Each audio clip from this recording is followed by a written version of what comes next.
Welcome to Blackbird episode number 22. My name is James, and today I am thrilled to be joined by Mark Changizi. Mark is a cognitive scientist who's written books and articles and even invented products in all sorts of fields relating to the way that we perceive the world, including color blindness, the evolution of language, why humans communicate via music, and more recently, he's been really good on the way that we are perceiving the world and each other through the lens of the COVID-19 pandemic, and in particular, masking and that sort of thing.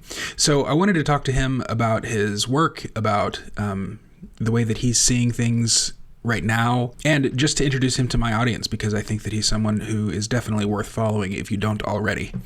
Before we get into it with Mark, let me tell you once again about Paloma Verde CBD. Paloma Verde, of course, was founded by former guest on this show, Carlos Aguilar, and his wife, Vanessa. They sell all sorts of CBD products, everything from delicious gummies to fast-acting tinctures and even products for your pets. If you're into CBD or if you're just looking to try it, give them a look at palomaverdestore.com and use the offer code BLACKBIRD at checkout for 25% off your order. Once again, that's palomaverdestore.com and use the offer code BLACKBIRD at checkout. And with that, here is my interview with Mark Changizi. Mark, thanks for joining me. Great to be here. So I've been watching your YouTube videos. At first, obviously, I was taken by the mask stuff, but as it turns out, you have a really fascinating body of work. Before we get into it, though, why don't you just kind of introduce yourself to the audience so that they know who we're talking to? Hey, so yeah. I'm a theoretical evolutionary cognitive scientist of some, which isn't really a thing. Short stories, my PhD is math. I'm a physics math guy. But I really, when you look at my high school essay for college, it was about, hey, I'm going to go do math and I'm going to go do physics because I ultimately want to understand the deep questions about the brain and how we can come to think and, all these sorts of deep questions. So that's the kind of stuff I've worked on, is really try to understand why we're structured the way that we are. But more from the evolutionary side. I'm really interested in why we are as we are, why culture is the way it is, why we have these, the complex relationship between humans and the society around ourselves and stuff like that. Yeah. So I think prior to 2020, and maybe even still now, like I said, I just found your stuff a few weeks ago. But you've done a lot of work on like vision and illusion and perception. Can you kind of talk about like what your kind of main theses are in that realm? Yeah. So one of my books is Vision Revolution, and I go through a variety of discoveries that I'm sort of known for in that field. And they're the things like, why did we evolve to have color vision? So instead of, for 100 years, they thought that color vision was about finding fruit in the forests, because it's just some of us primates that have it. And I was able to show, actually, it's an empath sense. You're actually able to see through the unique variety of color vision cones that we have. You can see the blood under the skin, the oxygenation modulations, and that's what allows you to sense these states and motions and health. And actually, I have a company that comes out of that. We make color blindness glasses and vein finder glasses for medical personnel, because it optimizes the very signal that color deficients are missing. They don't have the new red-green dimension that we have. Why we see illusions. Illusions are your brain trying to see the next moment because your brains are slow. So I have a TED talk on this, and you're always a tenth of a second delayed because it takes a tenth of a second for your brain to create a perception. So you need to not try to perceive what last hit your eye a tenth of a second ago. You need to try to build a perception of what's going to happen a tenth of a second later, because by the time you actually perceive it, a tenth of a second will have happened.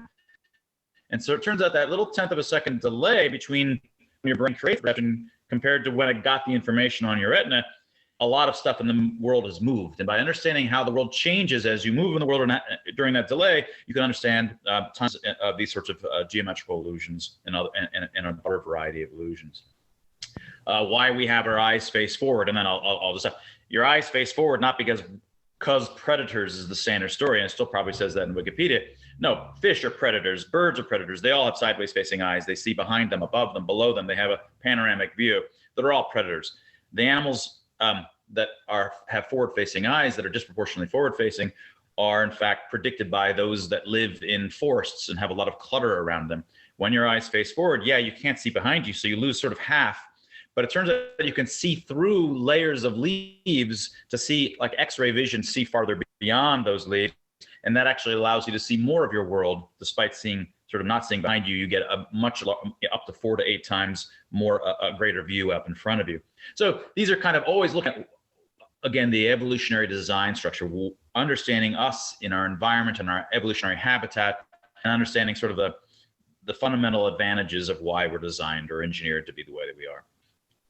One of your recent science moment videos was about portrait versus landscape mode with your cell phone camera.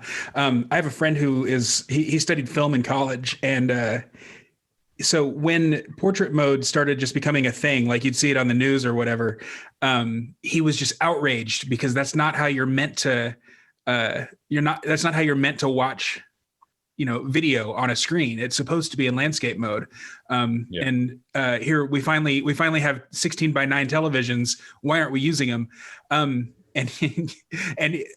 you made a really good point about why, when using a cell phone camera specifically, and especially in selfie mode, why it is beneficial to actually use portrait mode. Can you explain that a little bit? It gets into that illusion stuff. Yeah, so these are trying to really understand the micro dynamics of these specific small, seemingly OCD level levels of detail. The problem with the camera when you put it on landscape mode is that the camera is always on one of the far ends of the rectangle, and so what you want to do if you're just doing a video of yourself is you typically want to look in your own eyes, because you want somebody's eyes to look into, because that's what it's like to have a conversation. So problem is, when you're looking at your own eyes on the screen, the actual camera is very far, off to one side rectangularly. And so from the viewer's point of view, they're looking at me, not looking at them. In order for me to actually look at them, I'd have to look at the camera, which is off of one side. I'd have to look at the camera lens, which is way off to one side of the phone. And then I can't look at myself in my own eyes. I'm looking at this weird thing, and yet my own face is sort of wanting, it's grabbing me back. It's very hard to do that. So in portrait mode, my head would typically be near the top of the screen, which happens to be that my eyes are then very close to the camera. And so from the viewer's point of view, I'm almost, it's negligible, the difference between my eye direction and the camera. And so it looks more like I'm looking and engaged in an actual conversation with you, when in actuality I'm in a conversation with myself, so to speak, because those, you want somebody's eyes to look at. And this, by the way, we're doing a podcast, but James, we're actually doing a live video as well between us on Zoom, so that we can actually talk like real humans. It makes the conversation much more natural. And I appreciate, James, that you get this in some sense in your bones. All of your podcasts apparently are, live or whatever you want, whatever, with the faces in front of each other. So that we really feel much more connected, and that surely changes the nature of the conversation rather than just me staring into space. It just doesn't connect us in the same way. Mm-hmm. How do masks complicate things when it comes to the visibility of facial expressions?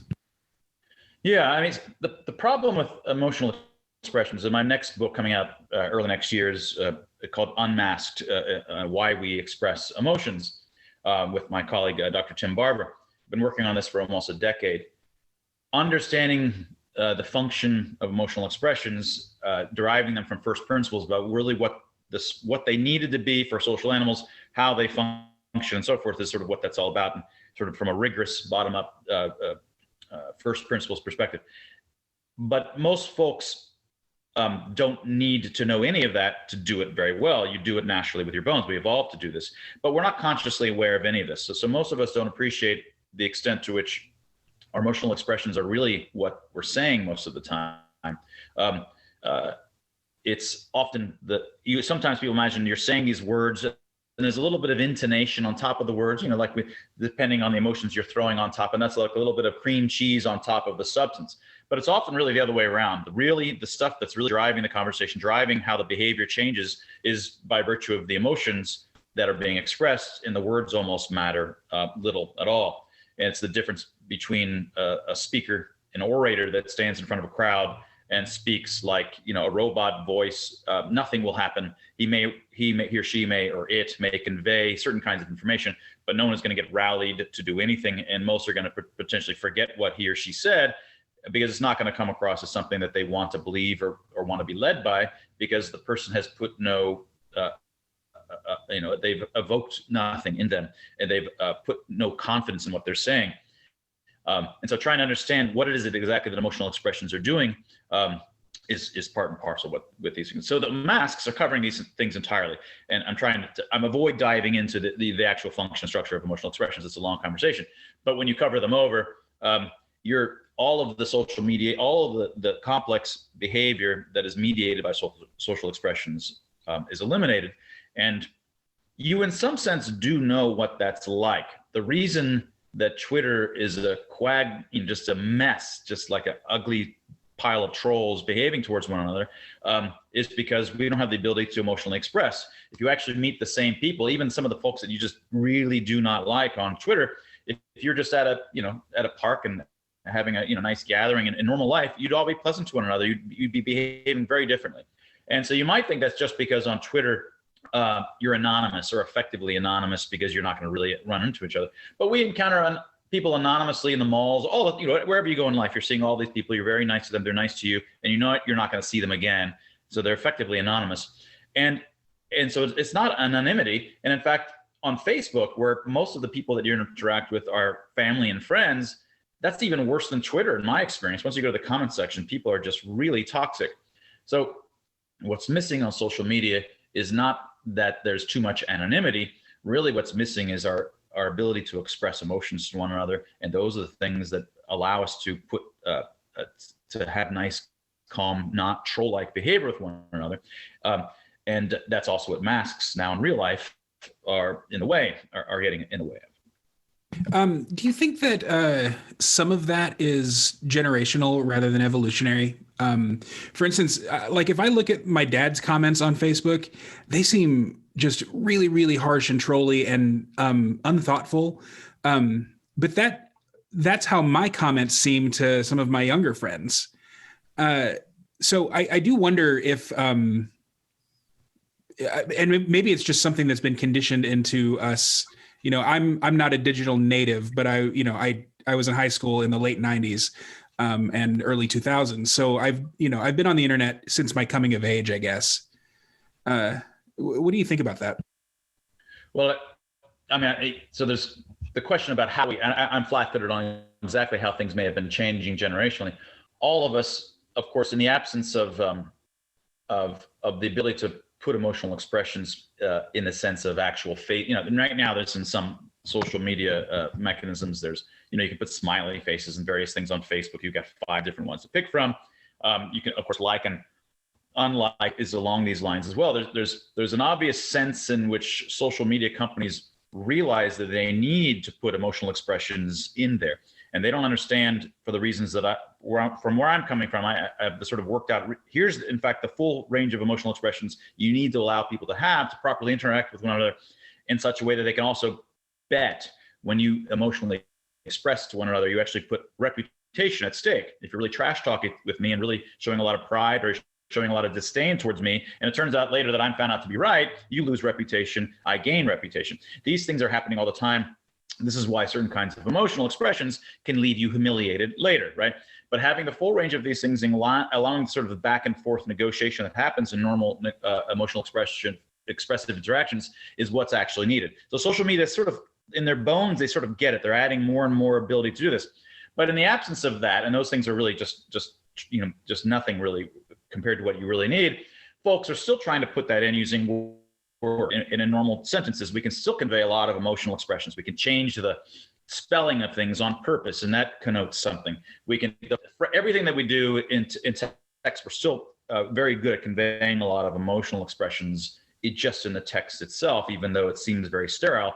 So you could imagine that generationally, some of those who are, were born in Facebook, so to speak, and born in Twitter rather than entered it later in life, maybe they're just better at exuding their emotionality in different kinds of ways, and different kinds of funny ways of talking, different kinds of meme, like, phrases which everybody knows it means this kind of emotional, and so they're just much better. Whereas, certainly your dad, or my mom, if she was trying, is just going to be hopeless at doing any of that, because to the extent that they're good at writing in other kinds of formal contexts where emotional expressions, it wouldn't have been about interactions between other individuals who broadcast a large number. So that's an interesting question. I'd be curious if someone were to study that. You mentioned reputation as part of that answer, and you have kind of a long Twitter thread that gets into that, where when a researcher writes a paper, they cite their level of confidence in their statistics. We don't do that in normal conversation. Instead, we put our reputation on the line. Am I catching your drift? Yeah. Right. So into that a little bit. Yeah. So the way, so this, and this is also another way to come at this is with something that's called honest signals. So honest signals in evolutionary biology is that, and this actually happens in some emotional contexts too. When you turn red, you get more oxygenated and you turn red.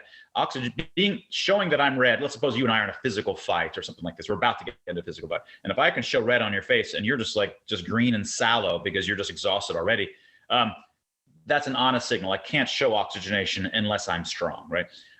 But that's a very peculiar, that only works in the very specific circumstance of, fighting or running or something like that's cardiovascular. If we want to have a generic language where I can say all kinds of things and you can actually believe what I'm saying, or have some way of, potentially something Mark probably is not lying, then you need a much more generic way for social animals to talk to each other that is not just where we're just lying and saying stuff for no, willy-nilly.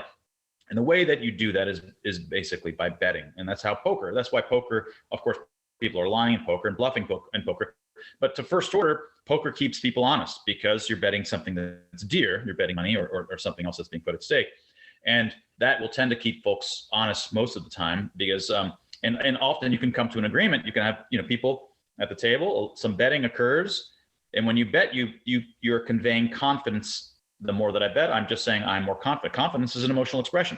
But rather than conveying it with my face, I'm conveying it with money. I don't actually have to express anything because the bet conveys that. And we can actually come to an agreement. You could say, okay, Mark, I'm going to agree that your hand is stronger than mine. And we never show each other's cards. That would be like a fight or some kind of going and asking mom who should get the cookies or whatever it might be, where you've called and you've got to actually figure out who's right. No, we come to an agreement. We never figure out who was in fact right, but it's settled amicably, so to speak. That happens only because we're able to bet in poker. And in real life, social animals evolved to figure out that the way that you do that is that you make these claims of their emotional expressions. And the reason that it's a bet is because other people are watching. People are paying attention in the tribe. Oh yeah, well, over time, Mark has said these things. Turns out he was right, and his reputation is right. They're keeping track of these things, and they rise and they fall, and they're actually very much like blockchain. Actually, I'm sort of not getting into the specific thread that you're talking about, but we can get back to that later potentially. It's actually a lot like blockchain. The reason that blockchain and cryptocurrencies are interesting from an intellectual point of view is that it's a distributed way with no centralized bank that can keep track of who has how much cryptocurrency, who has how much money. But there's no bank that says that, and so thus no bank that can confiscate it, for example, and no government that can confiscate it, so to speak. And the way that it's done, and of course the hard problem about that is that I may give a Bitcoin to James, and then later I said, no, I never gave a Bitcoin to James, and then I want to give it to Judy over there. So so the blockchain is what, the fact that the blockchain turns out to be really immutable and it's sitting on everybody's computer and it's not easy to roll back and create a false history is what makes blockchain smart. But all the reasons that blockchain is smart turn out to have analogies in social network contexts. So suppose that I did a fight with you, a verbal, we're in discussion. I'm really trash talking, and it turns out that I was wrong. Everybody's like, Mark is so stupid. He always does this kind of thing. And again, James was right. I've lost reputation. that's remembered in the community, and that gets added like to the gossip of the community. And then like a block, you can think about people often, like the good gossip tellers in the community will say, they'll come up with a story that sort of explains that week's events. It may not be the exact truth, but it kind of elegantly compresses, which is what you do in these, when you glue a new piece of a block onto the chain, you come up with a really it's a hard problem coming up with an elegant description of a complex week's events.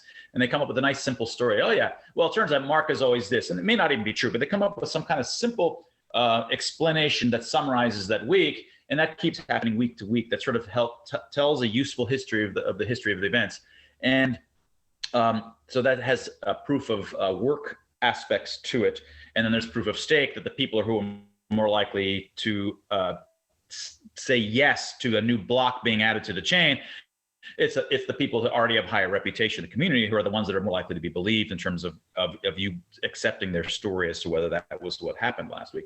So these reputations change over time by virtue of social animals are arguing through their emotional expressions. And they acquire reputations which rise and fall and are relatively immutable, unchangeable by virtue of sort of the natural structure that happens, which in some sense blockchain was modeling itself. And in fact, blockchain uses the metaphors of high reputation. They're using social network metaphors.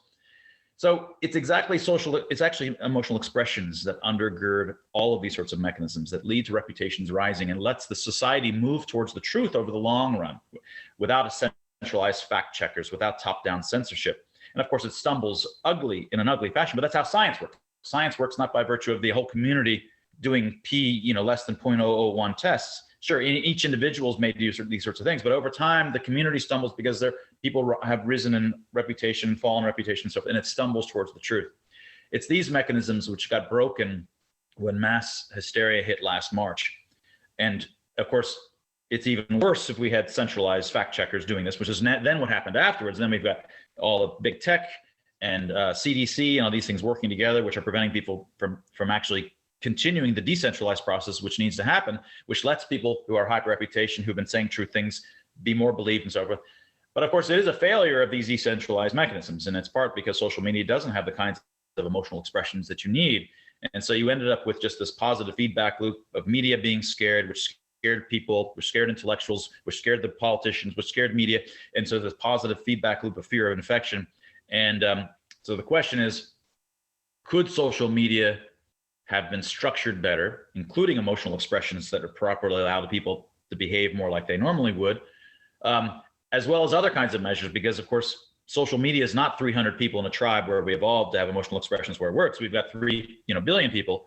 What other kinds of mechanisms would have to allow it so that it would scale up properly to help prevent these kinds of madness of crowds spreading as they did, as quickly as they did? These are the kinds of things that I've been, I have a new research.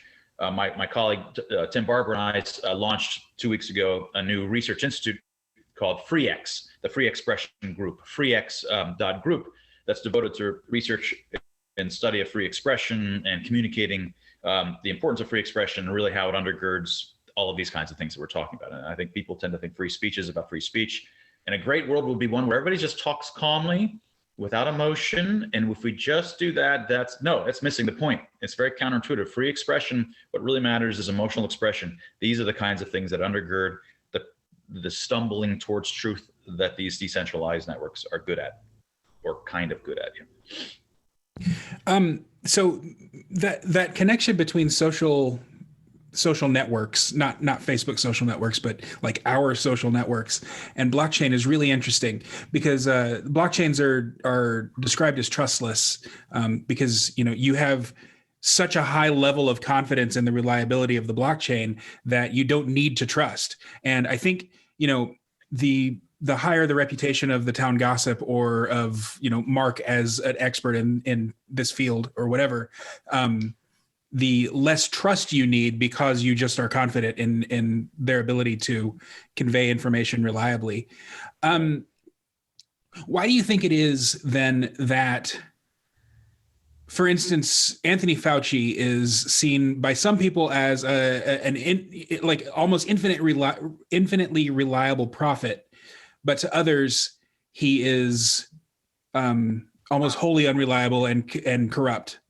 Where do you think where do you think that sort of, I guess, extreme level of confidence or lack of confidence comes from? And also, it also tends to overlap with their politics. So like a person who's pro-choice, for instance, would also have a high degree of confidence in Fauci, whereas someone who's pro-life would have a low degree of confidence in Fauci. These are completely different things, but they tend to overlap. What is that? Yeah, we all have a intuition, I think, for the answers to these things. That the hope is that coming from kind of the rigorous computational, and math kind of background that myself and Tim Barber come from, that we can actually put rigorous foundations to these sorts of social narratives, how they work, how they fork, how they can change, how they polarize, and actually really understand them in a much more rigorous fashion. But this, the short story is that, let me back up even. You might imagine. So one question you might ask that leads you into these waters is to say, why is it that some people did fall into mass hysteria, and of course they don't believe that there is a mass hysteria, those who are in it, versus those that didn't. And now you could say, well, maybe there's, is it IQ? Is it their degree of academic, training, to the extent that whether they're an intellectual or not. It certainly seems, from my point of view, that none of those things explain anything. I say, if anything, they potentially were counterproductive, not per se, but because they ended up connected to certain other kinds of voices, which is ultimately, I think, the reason is that really what matters most was where you were in the network when this kind of avalanche of information and positive feedback occurred. I have always pushed as a theorist who wants to move into new fields always. And, I've moved, we happen to mention vision, but I've been involved in why the brain is shaped the way it is and why your fingers get pruny when they're wet. And all, how we evolved, where did art come from? And lots, in just papers. So I've always moved from field to field, and I want to be free to move to the next field without getting bound up in the community and only thinking that the problems within that community are interesting. It's really easy as a human to do that. So for 20 years, I've always had this very rigorous, explicit philosophy of remaining aloof. I will hereby never go to conferences unless I'm hired to speak as a keynote or something like this. And usually keynoters are sometimes brought from the outside of the field. I never wanted to become part of any of these communities. And so that was true for politics as well. I never tried to always prevent myself from becoming polarized and falling into one of these two camps or any camp. And so I think it helped me to some extent accidentally remain, aloof, so that I could see this mass hysteria coming.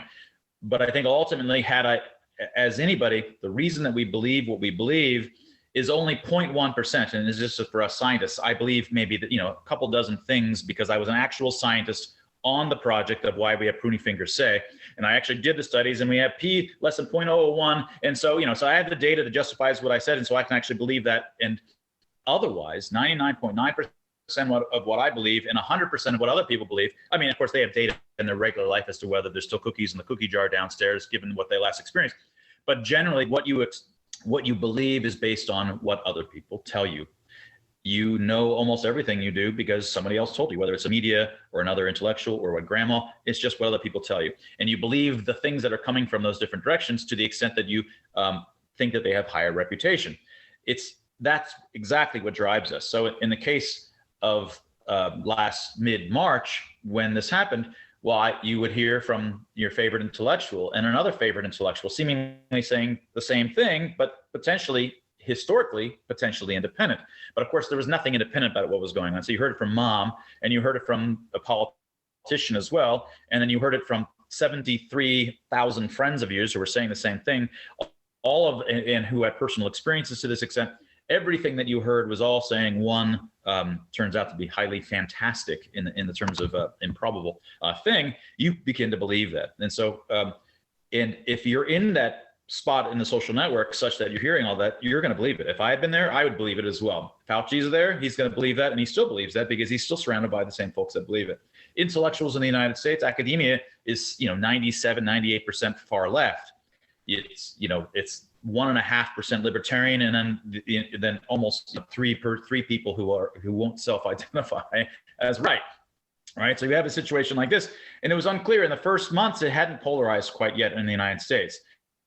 And in other countries, it polarized in different ways. It's the left that's it's the left that's pro against this COVID hysteria in Sweden. It's the right in Israel and England that's lockdown, and being highly authoritarian. And in the United States, for the first month, it was unclear. All my I'm classical liberal. All of my classical liberal folks that were kind of the intellectuals, my go-to, and so they all went authoritarian. They full Karens, all of them. A lot of the folks on the right, full Karens. Some of the early friends that I had on Twitter, because I felt alone in the beginning. I was the only one saying this is crazy. I hadn't found the community yet. None of us had found each other. Some of my early folks were communists. They were capital C communists, but they're like, yeah, but even communism doesn't work if the economy is frozen. That's just stupid. This is so. So there's a lot of folks. I don't know when. So Naomi Wolf is now on my side and retweets my things. And I was, historically far left from the right's point of view, far left. And of course we've got Ann Coulter. Sort of, both these folks are now retweeting my stuff, which is a weird world to be in. But overall, certainly, so it's not the case that the left went lockdown per se, but it's definitely much more so in the United States that it became 90% a left-right thing became a lockdown, anti-lockdown thing with a lot of exceptions. So and so why is that the case? Well, once you're part of a narrative where your reputation, being a part of a narrative is sort of being a part of a social community is the same thing as being part of a narrative, because part of that social community comes along with this sort of gossip and narrative. And the narrative is what holds the history of the rises and falls of the various reputations. And folks within a narrative who have acquired reputation in that narrative don't, I'm going to say this as if it means they're thinking in this way. It doesn't mean they're thinking in this way. This is just, but I'm going to say it first and I'll say why it's not. They don't want to lose the reputation that they developed, that they've gotten by virtue of being in that narrative. So they're not going to jump ship and go to another narrative because where they have no social capital in that new narrative. But that's not saying, I'm not saying this is what they're thinking. And this is another problem that comes out of all this. People, when they look at other folks in a social narrative, and the reputation, they think they're doing this on purpose, twiddling their mustaches, that, oh, you're just not going to jump ship because you know that you've accumulated reputation. No, that's not what they're thinking at all. They've evolved, given the other voices that are within their social narrative, they really believe that their reputation is because they've been saying true things. They're not faking it. They really believe it. They're not. So you believe the things that you do because you're in that social narrative, and that's what's provided you evidence. And so this is another part of Free X and trying to explain to folks that it's trying to have tolerance for folks in opposing views, because sometimes the opposition as a group is almost doing evil, or maybe really doing evil, but the individuals rarely are. Often evil can be done at the level of the group, and sometimes there's disproportionately complicit folks who did know or should have known, politicians, the dictator, or whatever like this. But very often, a bunch of nice people can end up as a group doing evil things. And that's what makes it so hard to wrap your mind around. When you had to walk back all of the Germans and force them to go back into the camps and see what had happened, you kind of want to slap the crap out of each of them. But most of them really just didn't get it, didn't know, and they were all part of this mass delusion as well. And understanding and attributing culpability is complicated. It's not as simple as people want. There's just evil people and good people. It ain't like that. And you have to understand narratives and all of these things and emergent phenomena. And these are hard for the same reasons that natural selection is hard. That there's all of this design at the whole without a designer, and that's tricky for everybody. Yeah, I have a friend who actually he's a former guest on the show. I'm not going to name him because I didn't ask him if I could bring this up. He doesn't think he's your friend. Yeah. Well, the thing is, his, I think, great grandfather actually voted for Adolf Hitler. And he disavowed him after, all the Hitler stuff started. He had Jewish employees at his business, but something had to be done. And that's how a lot of this stuff happens. What do you think? Well, so first of all, from a cognitive science standpoint, what makes us susceptible to mass hysteria and mass delusion and things like that? Well, I think it's not really anything more than, so two things. Individually, I think all that it requires is just being, your position within the network, and then if it happens to be that, well, to make an individual susceptible, you just have to hear enough high reputation folks saying these sorts of things, and then you're going to start to believe it. And it can be something that's demonstrably false in some sense, but you're nevertheless going to believe it. But why mass hysteria is more where is mass hysteria more likely? And there's two different kinds of things which made a fear of a pandemic as dangerous as it is, and the most dangerous thing for humankind, I think. First, fear is different. When you're afraid, it's contagious. It's even contagious just for yourself. You can infect yourself with fear. This is like when you're, walking to your car from the mall at night and you hear something, scary, and then you get a little bit heightened, and then you start walking faster, and then your own echoes are scaring you more, whatever. So now every little thing that you get, you're getting more and more frightened. So fright compounds on fright. And if I see James frightened, I look over there, James is frightened. Now, if I see James is hungry, I don't go, oh yeah, now I'm hungry. That's not how it works. But if I see that James is frightened, I can get frightened, and I don't even know what he's frightened about. And then you see me frightened, you're frightened, because you're like, so if I was really calm and you saw me, maybe I could calm you down. But if I'm frightened, we can then have a positive feedback back and forth. So fear isn't like everything else in terms of perceiving other people having fear. It's the kind of thing that it can jazz itself up into positive feedback loops, which is what we saw. If we had, and that's bad enough, but if it had turned out that we were all afraid of locusts, locusts were coming and invading the crops, or it was, like basketball-sized comets coming from space that were going to, hit New York or hit all of the Earth, we'd all be like working together. We say, okay, James, everybody, we got to get together. We're all frightened. We're all freaked out, but let's all work together to build these structures or dig underground to hide from the stuff. But fear of infection is different, because not only do we have fear is a very sort of instinctive thing, but infection, cooties. So in English, cooties sort of is this invisible thing. We typically use it as kids to refer. Some kid will say some other kid has cooties, and there's nothing visible about it. But once you know they have cooties, everybody wants to avoid them. It's sort of it just puts this infectious notion onto them. Or everyone wants to get their cootie shot, the vaccine against cooties. Right. So. And even, a lot of totalitarian and authoritarian states and revolutions have used, the metaphor of infectious. Jews are potentially infectious. Of course, you can't become Jewish, but hanging around them is sort of bad. And haram in Islam, hang out with who are not good Muslims or not Muslim at all. If you're hanging around the Cultural Revolution, Chinese culture, people that have money or bourgeoisie, they can infect you. And you should show that you don't even hang out with them, that you should disavow them. These sorts of metaphors are used accidentally. They sort of find themselves, are selected for, to further those sorts of narratives. And in this case, of course, there really is an infection. It really was an infection. It was astronomically exaggerated and so forth, but it really is there. And so when there's an infection, people's fears get even more ramped up. But the problem is that all of the solutions, every way of putting up an umbrella to protect, rather than putting an umbrella to protect you from something, that or whatever shield, the shield is between each person and every other person. It ends up to be that there has to be shield between every pairwise individual, and it exactly cuts into what a society needs to be. You have to lock down at home. You have to cover your faces and human identity and emotional expressions. You have to socially distance, never get close to each other. It just fundamentally grinds up what it is to be a society. So this is why it's disproportionately dangerous. Pandemic. Do you think that the mass hysteria in America, the left, broadly speaking, kind of replaced that like energy that you get from political rallies? Do you think that's why Trump still held rallies, whereas Biden was able to win the presidency campaigning from his basement on webcam? Well, or am I missing the mark? Well, I mean, so say the full. So you're saying that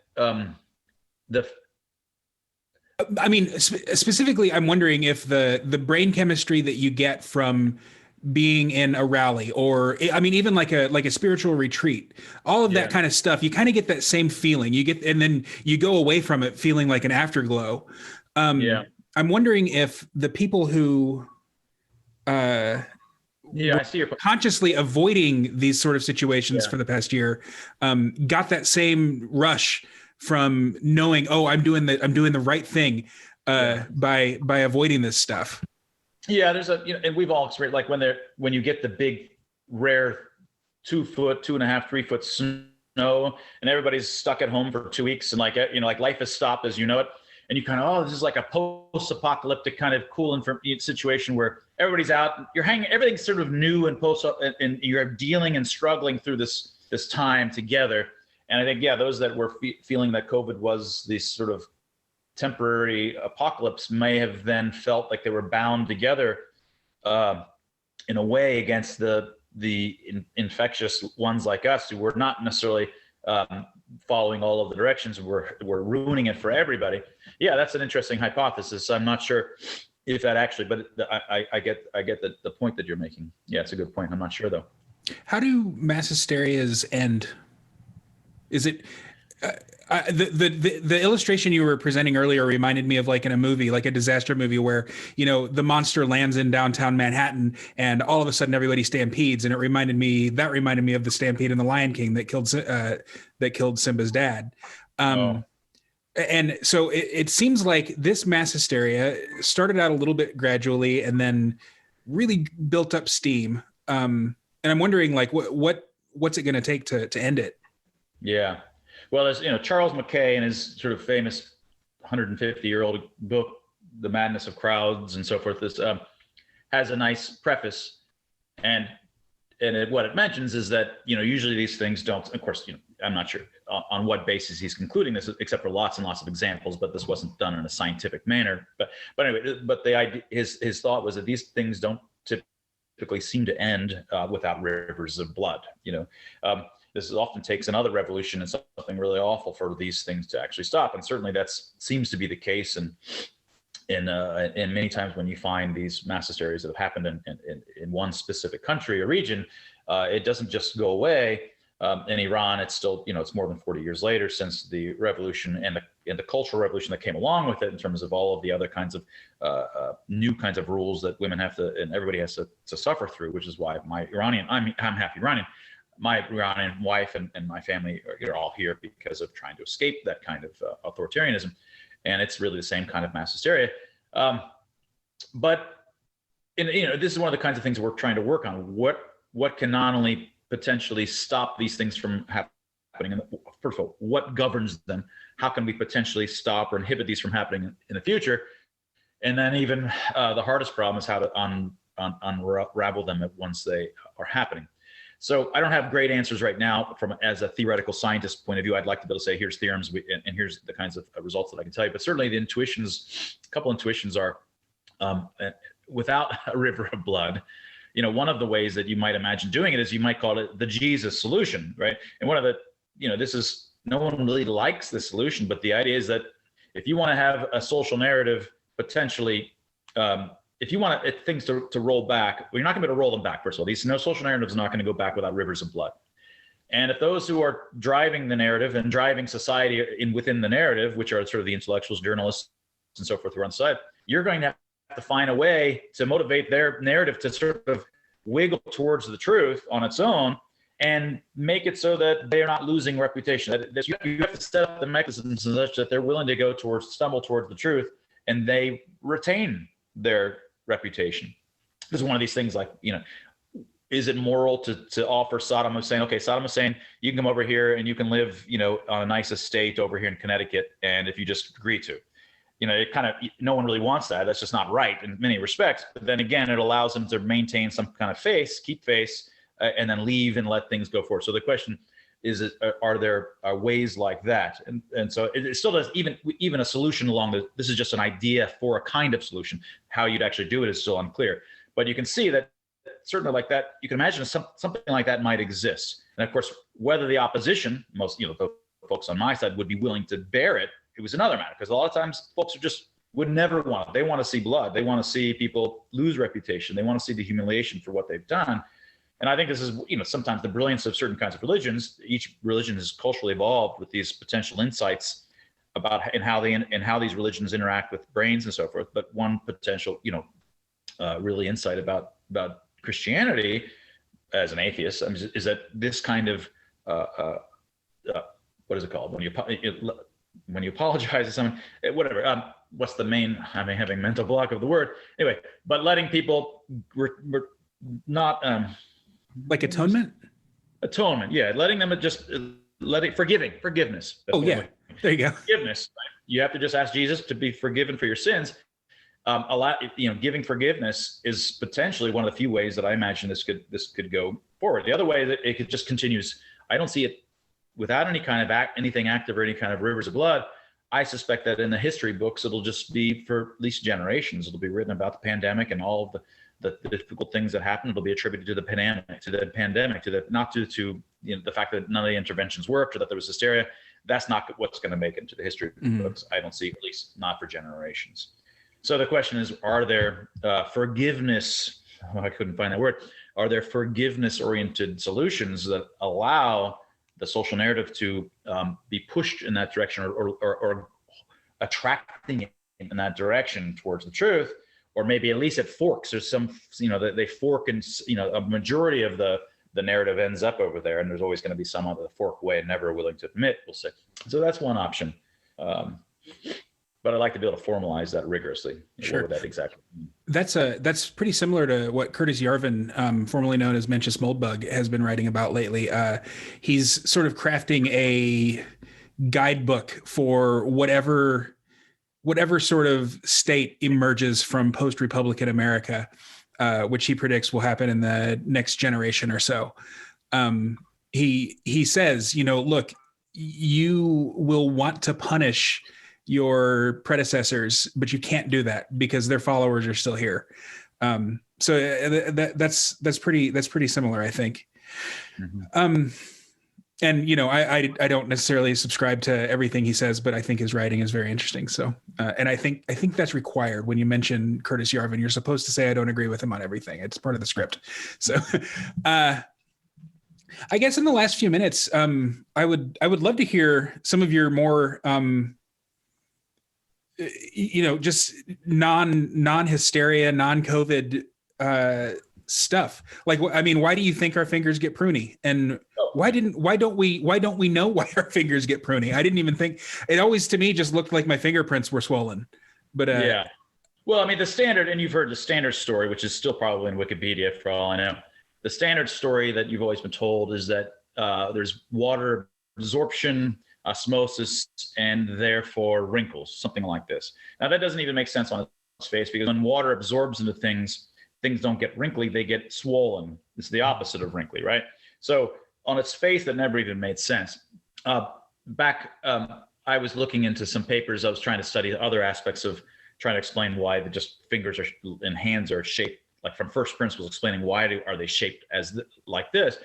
And I had found papers from the 1930s, which surgeons had noticed that if a patient comes in injured and unconscious, and there's a damage to their arm, let's say, and you want to check, has the nerve been cut or not? Like, they can't tell. Well, they realized that if you stick their fingers in warm water, if they still wrinkle, then the nerve has not been cut.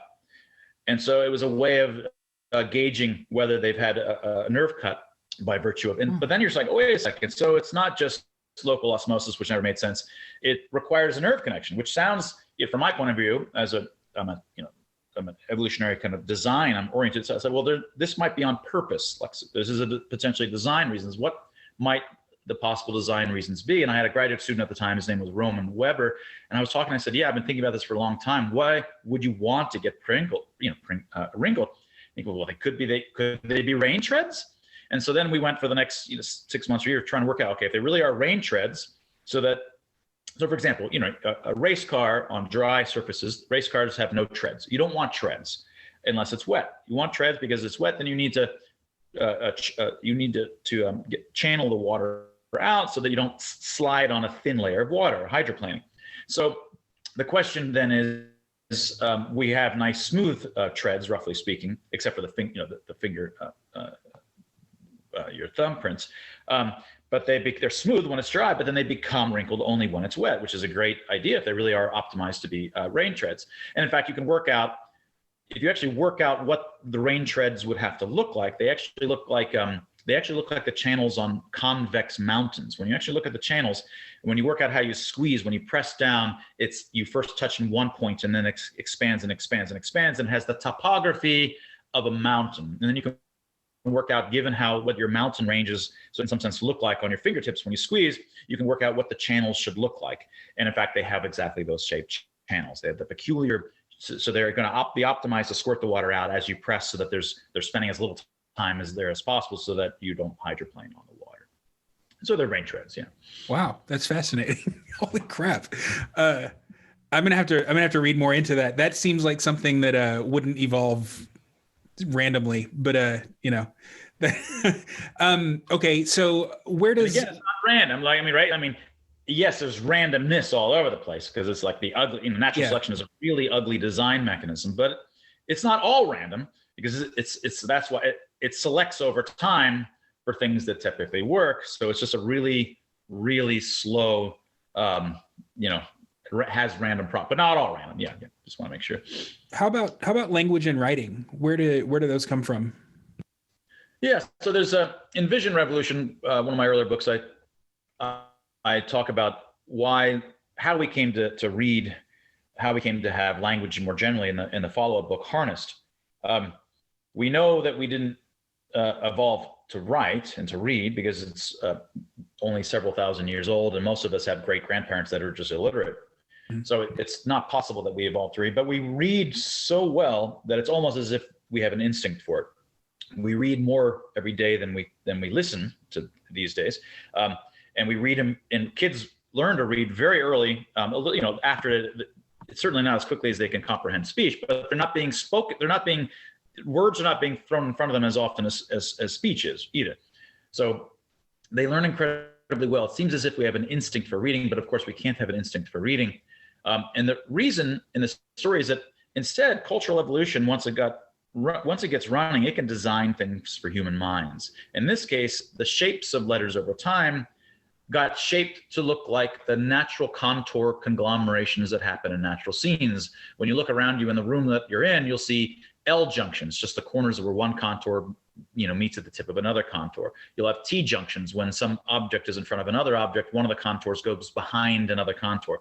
You'll have X junctions, which are in fact very, very rare. They don't actually happen in three-dimensional environments. And you can work out there's K, and there's another 35 of these sorts of junctions if you're just looking at 3 contours or fewer. Some of these are common, some of these are rare. And so the prediction should be, do the letters that when you look across hundreds of human writing systems, do the common ones in nature, are they the common ones in writing? Because those are what you'd expect if it's been selected over time to find the letters that the brain is good at. And that's in fact what you find. When you look over hundreds of writing systems, the ones that you find writing systems are disproportionately the ones that are common in nature. And the more common in nature, the more common in writing systems. And it's not because they're easier to write, it's just because they're easier to see. And so that's turning your visual recognition system and harnessing it for this new power of literacy that we have instead. And the same turns out, so the next book, Harnessed, shows the same thing for speech. Speech, which is much, of course, older, we never evolved to speak. So I'm arguing against Pinker, who otherwise I think Pinker's right about that language is not something we simply learn, but he thinks it's an instinct for it. And I think it's not learned. Language is not learned, and it's not an instinct either. It's that cultural evolution over time shapes the structure of the sounds of words and the sounds of speech to be something that our brains are already good at processing. Whereas the looks of letters look like, objects in natural scenes, the sounds of speech sound like natural events, the events in natural scenes. They sound like hits and slides and things bumping into each other and sliding. Hits just are like plosives, p, k, t. Slides are like fricatives, sh, f, s. And then when something is hits or slides, the objects in them ring. And those are vowels. Everything rings. And on the basis of the ring, this is the sound of a coffee mug. This is, well, I shouldn't have told you this. You can tell that's something more coffee mug-like, not shoe-like hitting the ground, right? These are the kinds of rings that happen, and they're like vowels. And in fact, that's just the first step. So you can ask over and over again, what are the grammars of the kinds of ways that the sounds of natural events combine? And you find, well, that's exactly how the morphology of how phonemes combine across languages. So again, whether it's writing or for speech, cultural evolution has shaped the looks and the sounds of these things to be what we already have instincts of object recognition instincts or event recognition instincts. It's tapping or harnessing these mechanisms, turning us into human 2.0s that we are today, because we seem so smart today, astronomically beyond our human 1.0 selves. But in this case, it's not because of natural selection taking us forward from our sort of, 500,000 year ago ancestors. It's cultural evolution that's doing all of the evolution, creating all of these engineered things to tap into the same old software and hardware that we always had. It sounds like you do this stuff for fun. Like you just happen to find a way to monetize your curiosity. I think that's really fascinating. That is so cool. What would you say if someone wanted to like just learn what Mark Changizi does? Where would they start? Well, you can go to Changizi.com. Just Chang, like Chinese sounding, but it's actually from Genghis Khan. Changizi, I-Z-I, Changizi. .com. You'll have links to everything that I'm up to. The Free Expression Institute, links to Twitter, where these days it's sort of COVID and free speech and hysteria all the time. It's less, it's a little bit more in that world, which some people. But yeah, Changizi.com, and then my Science Moment video series at YouTube would be another great place to start. Awesome. And then do you have like a favorite book that you've written, or are they all is that like trying to pick your favorite kid? I think my Vision Revolution has 6 or 7 or 8 discoveries of mine, and the Visionary.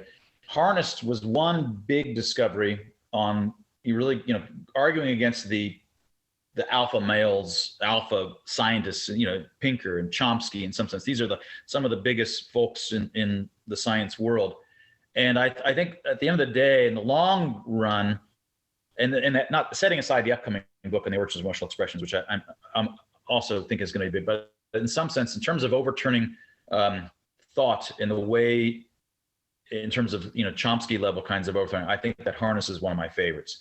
And I think it's still less appreciated than Vision Revolution, that it's really providing a whole new way of understanding how it is that we have language, how it is that we're the modern humans that we are today. And it's not at all what folks still think. Yeah, I think Harness is probably the one that I'm going to start with. I haven't read any of your books, but yeah, that's the description of that one was the most interesting to me. So that's the one I'm going to link to in the show notes. But I think that everyone could probably benefit from devouring your content. I'm really glad that I found your YouTube, and even though it has really focused on COVID, I think kind of everybody has for the last year. So I certainly hope that you are discovered by a lot more people, because you're just super fascinating. And I really appreciate you taking the time to talk to me today. Is there anything else that you'd like to throw in before we part ways? No, it was great to be here, James. All right. Great. Well, thanks, Mark. And hopefully we'll have you back on when the book comes out. That would be great. Bye-bye. Thanks. All right. Thanks again to Mark for joining me today. I hope that you enjoyed that conversation as much as I did. Mark has one of my very favorite YouTube channels, so I'll make sure to link to that, and maybe also link to a sort of a curated selection of videos that I find particularly interesting that you might as well. I appreciate your subscriptions. I hope that you are subscribed on Substack. Head to blackbird.substack.com to sign up there. But wherever you listen to the podcast, I appreciate you tuning in. Please make sure that you're leaving those comments, thumbs ups, ratings, reviews, etc., because that, of course, boosts this show in the rankings. Remember that when you sign up at Substack, all I need is your email. You can sign up for the free option. You can also sign up for the paid option. At this point, there's not a ton of difference between the two, but the benefit of signing up for either one of those options is that you will get an email notification whenever I release content, whether it be this podcast or written content. I am hoping to ramp that up even more in the coming months. So in order to not miss anything that I put out, please head to blackbird.substack.com, sign up there. That way you don't miss a beat. Thanks again for tuning in, and I will see you on the next episode of Blackbird. Until then, live free.